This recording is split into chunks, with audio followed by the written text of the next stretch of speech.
Hello, everybody. It is Monday, the 16th of October, right? Um, I want to talk again about the idea of good and bad, how to actually be a halfway balanced human being, and again, coming to the point of prayer. So, talking about good and bad, the, um, the six and the seven, which is man and which is God, and then standing at the point of prayer as a God, as a master of its own destiny. Um, because I think this is something we have to, right from the start, take as a reality, as our reality, something we need to accept, and that is we have free will. Yeah, it's been bandied about, but then you would actually have to accept that as your reality. You have free will. And then you need to work that. That is responsibility is then yours. So we need understanding, and then we need knowing in the end. At the point of prayer, we need knowing. So let's go. I've just listened to Johns and Julian again. And I'm all compassion and love is the world. Yeah. And Satan is evil. If you say the Creator is all that exists, there's nothing outside of him, then Satan is part of the Creator. To say there is light, there's Creator, and there's something that exists outside of him, then you say two different things exist. You're completely contradicting yourself. So, and then when we say everything is Creator, then everything must have a point of light. Everything that is created has the light contained within it. Then Satan is not evil. He has got a point of light. You just need to find it. And if for yourself, you're sitting there, Creator is all possibilities. Creator is diversity. Yeah? You are diverse in the energies that create that you are made out of. Again, to say I'm doing away with parts of myself because I condemn them as evil and not Creator, again, that doesn't work.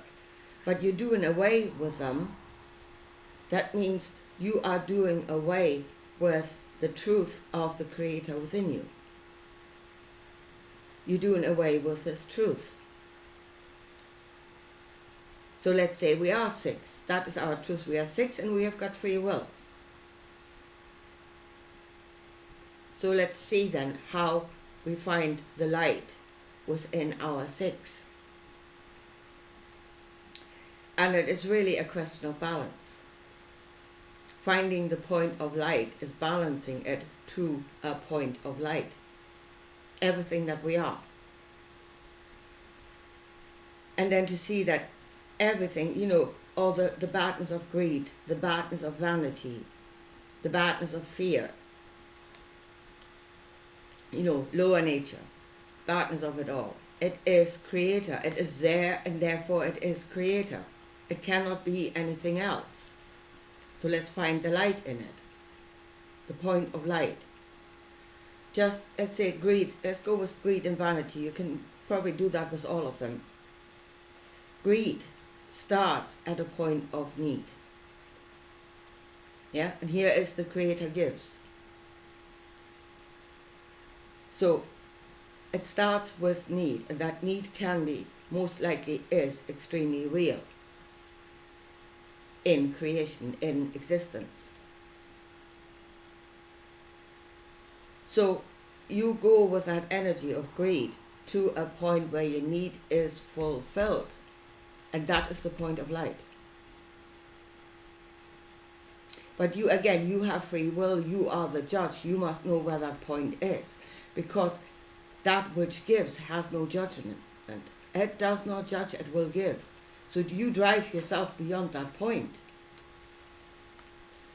And here is where people are being driven on that energy without being the master of it, where they do not restrict themselves and restrict that energy of greed.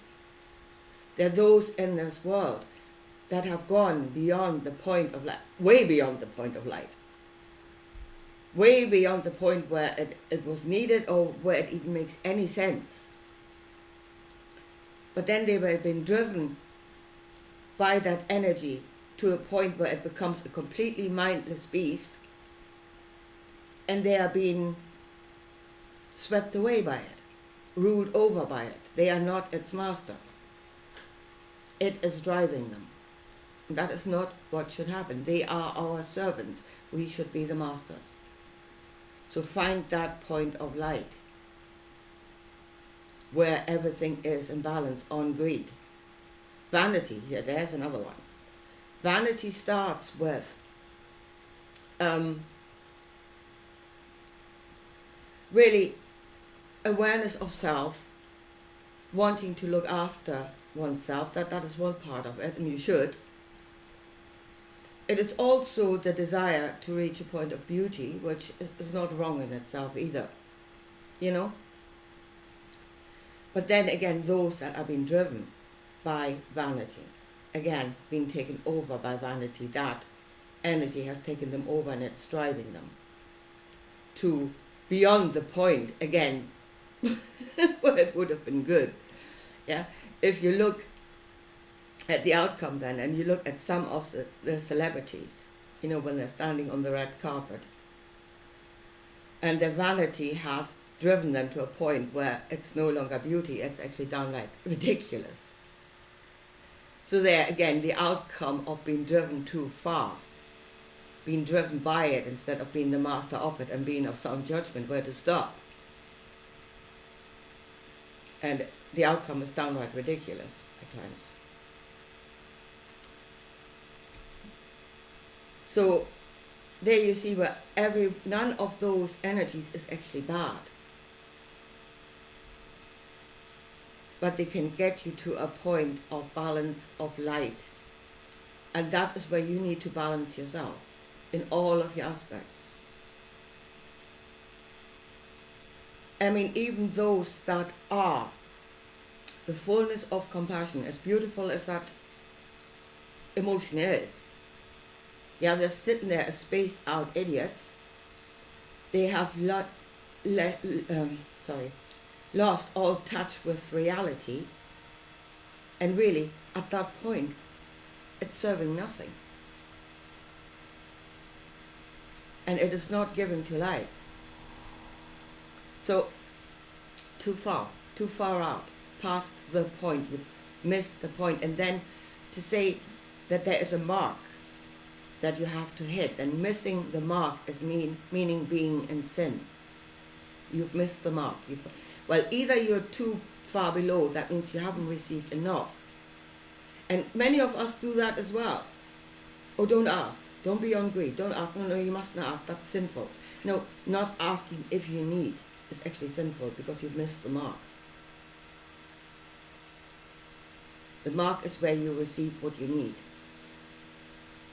And I say you are the one with free will, the one that should be master of himself, the one that should be of sound judgment. So that is the 6. And that is every one of our energies. They're neither good nor bad. It is what you do with them, the point to which you direct them.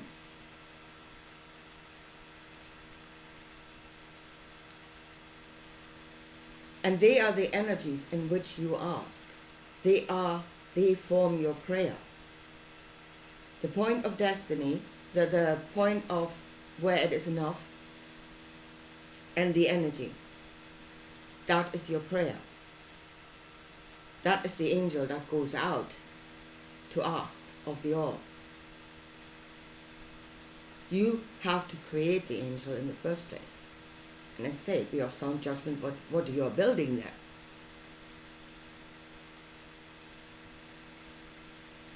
But then comes the 7, and that was the knowledge that was given by Jesus. And that is actually the knowledge of a prayer. Ask and you shall be given. That was the 7 that could be added to. Before that, if we do not know, we receive of something else, or we can receive of something else, and then we're entering into the realm of miracles, and we deny the existence of that. Then we can only be driven on our 6. That's all the cylinders we've got then. We have no other choice. So are we all that we can be right now? No, apparently not, because something could be added onto us.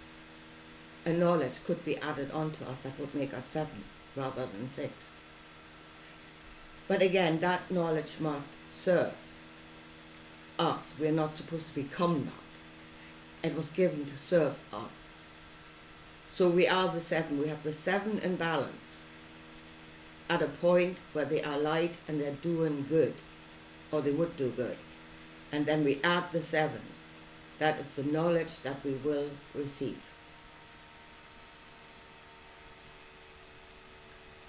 And that will bring us to a higher knowledge.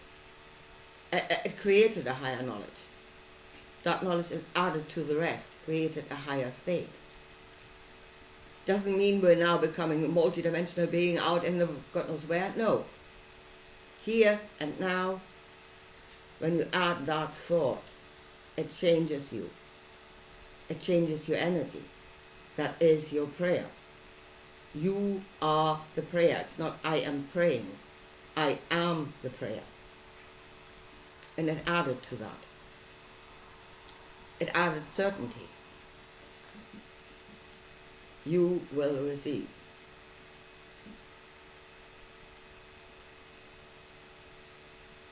Be in balance when you ask.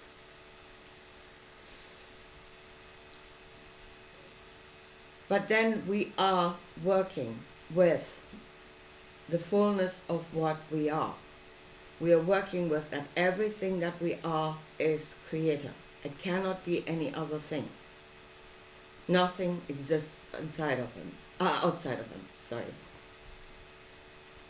So everything that we are, everything that we see outside is creator. Everything is made out of several parts. All the parts need to work in balance and need to work at a point where they do good.